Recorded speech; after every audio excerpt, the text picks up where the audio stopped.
বর্তমান সময়ে আপনারা জানেন বাংলাদেশের মাঝে তিনবারের নির্বাচিত প্রধানমন্ত্রী খালেদা জিয়ার জানাজার নামাজ বাইতুল মোকাররমের খতিব সাহেব আব্দুল মালেক সাহেব, যিনি এশিয়া উপমহাদেশের চিফ জাস্টিস তকি উসমানের পরে যিনি সবচেয়ে বড় আলেম, হাজারো লাখো আলেমের উস্তাদ, ওনার বই অল পৃথিবীতে ছড়িয়ে ছিটিয়ে আছে।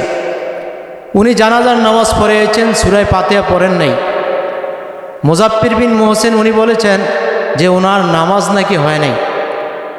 কোরআন হাদিসের থিওরি, রসুল সাল্লাল্লাহু আলাইহি সাল্লাম বলেন, মানুষ যখন মারা যাবে তাড়াতাড়ি করে তোমরা জানাজার নামাজ পড়াও। ইজা মাতা আহাদুকুম ফালা তাহবিসু আসরিউ ইলা কবরিহি।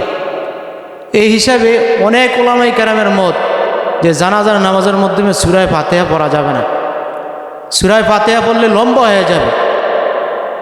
আর আমরা যেভাবে পড়ি এটাই বিশুদ্ধ। এটা কোনো সাহাবীর থেকে রেওয়ায়েত নাই, রাসূল সাল্লাল্লাহু আলাইহি সাল্লামও সূরা ফাতিহা পড়েন নাই, জানাজায় পড়েন নাই। কিন্তু এটা তাবি কিছু কাজ করছেন, আর আসরুস সাহাবীদের কিছু আসর পাওয়া যায়। অতএব আমরা যেটা পড়ি, যেভাবে পড়ি এটাই বিশুদ্ধ। সূরা ফাতিহা আমাদের কোনো পড়া প্রয়োজন নেই। তারা দলিল দেয়, আহলে হাদিসের লোকেরা, ভাইয়েরা দলিল দিচ্ছে যে লা সালাতা ইল্লা বিফাতিহাতিল কিতাব। তারা এটার তাপমাত্রা বুঝে না।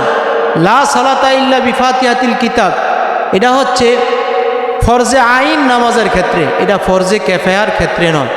অতএব তারা যেই কথা বলে বিভ্রান্ত করছে, এটার দিকে আমরা কর্ণপাত করব না।